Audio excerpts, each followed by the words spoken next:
कैसा हो आपके मन में विचार आए घर बनाने का और आपका घर 2 दिन में बनकर तैयार हो जाए।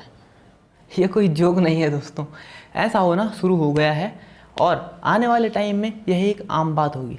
नमस्कार दोस्तों, मैं हूं शुभम रतूड़ी और आज हम बात करने वाले हैं ऐसी एक टेक्नोलॉजी के बारे में जो 21वीं सदी की मैन्युफैक्चरिंग और मेडिकल फील्ड के लिए एक क्रांति साबित हो सकती है।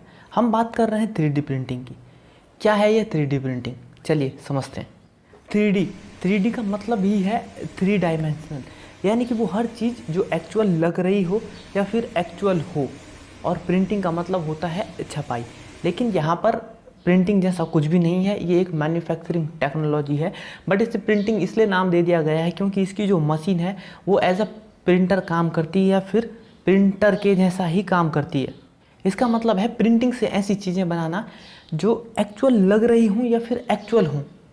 इस 3D प्रिंटिंग से आज के टाइम में बहुत सारी चीज़ें बनाई जा रही हैं, जैसे प्लास्टिक का सामान, टॉयज़, घर, मूर्तियाँ। और इसका मैक्सिमम यूज़ मेडिकल और हेल्थ के फील्ड में हो रहा है, जहाँ पर एक्चुअल ह्यूमन ऑर्गन्स मैन्युफैक्चर किए जा रहे हैं। चलिए अब बात कर लेते हैं कि ये जो टेक्नोलॉजी है, मैन्युफैक्चरिंग टेक्नोलॉजी है, ये काम कैसे करती है। It is not a printer, ये सबसे पहले समझने वाली बात है। ये एक मैन्युफैक्चरिंग टेक्नोलॉजी है जहाँ पर एक न्यू इन्वेंटेड मशीन द्वारा बहुत ही कम टाइम में और हाई एक्यूरेसी के साथ चीज़ों की मैन्युफैक्चरिंग की जा रही है। हमें केवल इस मशीन की वर्किंग को समझना है। अगर हम इसे समझ गए तो हम इस पूरी टेक्नोलॉजी को अच्छे से समझ सकेंगे। ये जो मैन्युफैक्चरिंग टेक्नोलॉजी है ये टोटल 3 स्टेजेस में कंप्लीट होती है। इन बिटवीन दीज स्टेजेस हम कवर करेंगे जो मशीन की वर्किंग है, ताकि आप इस टेक्नोलॉजी को और भी अच्छे से समझ सको। इसकी जो फर्स्ट स्टेज होती है वो स्टेज होती है प्रिपरेशन की। प्रिपरेशन मतलब अगर हमें कोई भी 3D शेप या 3D ऑब्जेक्ट तैयार करना है तो उसके लिए पहले हमें एक डिजिटली एक 3D शेप तैयार करना होता है। और यह 3D शेप तैयार करने के लिए सॉफ्टवेयर्स अवेलेबल होते हैं और इस डिज़ाइनिंग को कैड कहा जाता है। कैड मतलब कंप्यूटर एडेड डिज़ाइन।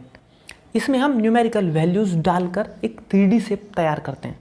कैड में 3D मॉडल तैयार होने के बाद हम इसे जो 3D प्रिंटर रहता है उसमें फीड कर देते हैं। इसका जो सेकंड स्टेज होता है वो होता है बिल्डिंग का स्टेज, जहां पर ऑब्जेक्ट को एक्चुअल में मैन्युफैक्चर किया जाता है। इसमें 3D प्रिंटर के सॉफ्टवेयर में एक प्रोग्राम बनाया जाता है, जैसा कि हम CNC मशीन्स और इंडस्ट्रियल रोबोट्स के लिए प्रोग्राम तैयार करते हैं। अगर आप टेक्निकल फील्ड से हैं तो आप CNC का मतलब समझ रहे होंगे, और अगर आप नहीं हैं टेक्निकल फील्ड से तो आप इसके बारे में एक बेसिक स्टडी कर सकते हैं। फिर भी मैं आपको एक बेसिक आइडिया दे देता हूँ। CNC का मतलब होता है कंप्यूटर न्यूमेरिकल कंट्रोल, जहाँ पर सॉफ्टवेयर यानी कंप्यूटर में न्यूमेरिकल वैल्यूज़ डालकर एक प्रोग्राम तैयार किया जाता है जो इलेक्ट्रॉनिकली फिर मशीन को कंट्रोल करता है। इसमें G कोड और M कोड प्लस कुछ न्यूमेरिकल वैल्यूज़ डालकर एक प्रोग्राम तैयार किया जाता है, और फिर यही प्रोग्राम मशीन की डायरेक्शन, मूवमेंट, फीड, स्पीड, इन सारी चीज़ों को कंट्रोल करता है। यहाँ पर आप इस वीडियो में देख सकते हैं कि कैसे ये जो प्रोग्राम है, ये ऑलरेडी बनाया गया प्रोग्राम है, ये रन हो रहा है। और जब एक बार प्रोग्राम को हम रन कर देते हैं, स्टार्ट कर देते हैं, तो यह प्रोग्राम पूरा रन होता है automatically without any human intervention. और इसके रन होने से जो मशीन है वो खुद ही काम करती है। यहाँ पर आप इस वीडियो में देख सकते हैं कि कैसे जो कंपोनेंट का टेबल है वो खुद ही मूव हो रहा है, प्रोग्राम खुद ही रन हो रहा है। इसे ही कंप्यूटर न्यूमेरिकल कंट्रोल्ड सिस्टम कहते हैं। अब बात करते हैं 3D प्रिंटर कैसे इस सिस्टम पर काम करता है। अब अगर हमें इसमें घर बनाना होता है तो उसका जो भी कंक्रीट होता है हम उसे इस 3D प्रिंटर में फीड कर देते हैं और साथ ही एक प्रोग्राम तैयार करते हैं। जैसा कि हमें घर बनाना है वैसा ही एक प्रोग्राम तैयार किया जाता है। फिर यह 3D प्रिंटर इस कंक्रीट को लिक्विडिफाई कर लेयर बाय लेयर घर का कंस्ट्रक्शन करता है। अगर हमें 3D प्रिंटिंग से प्लास्टिक का सामान बनाना हो तो उसके लिए हम थर्मोप्लास्टिक यूज़ करते हैं, क्योंकि थर्मोप्लास्टिक की प्रॉपर्टी होती है वो बहुत ही कम टाइम में गर्म और बहुत ही कम टाइम में ठंडा हो जाता है।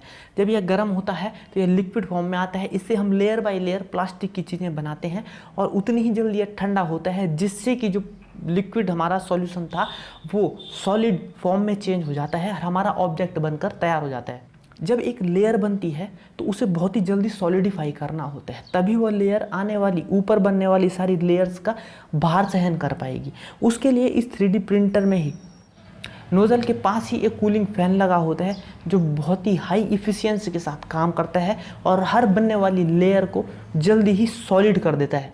इसीलिए इसे एडिटिव मैन्युफैक्चरिंग भी कहा जाता है, क्योंकि यहाँ पर लेयर बाय लेयर मटेरियल को ऐड करके मैन्युफैक्चरिंग हो रही है। बट हमारी जो कन्वेंशनल मैन्युफैक्चरिंग टेक्नोलॉजी है वहाँ पर हम कास्टिंग और फोर्जिंग की मदद से एक रॉ ऑब्जेक्ट तैयार करते हैं और उसको फिर फिनिश करने के लिए उससे बहुत सारा मटेरियल रिमूव किया जाता है जिससे कि वो एक फिनिश ऑब्जेक्ट का रूप ले सके। और इसीलिए कन्वेंशनल मैन्युफैक्चरिंग टेक्नोलॉजी को सब्सट्रैक्टिव मैन्युफैक्चरिंग भी कहा जाता है। यहाँ पर थर्ड स्टेज आती है फिनिशिंग स्टेज। जब भी हम 3D प्रिंटिंग से ऑब्जेक्ट बनाते हैं तो हमें उनको सपोर्ट देकर ऑब्जेक्ट बनाना होता है, क्योंकि हम मोस्टली लिक्विड फॉर्म में इनको तैयार करते हैं या फिर पाउडर फॉर्म में इनको तैयार करते हैं, जो कि बिना सपोर्ट दिए बनाना पॉसिबल नहीं है।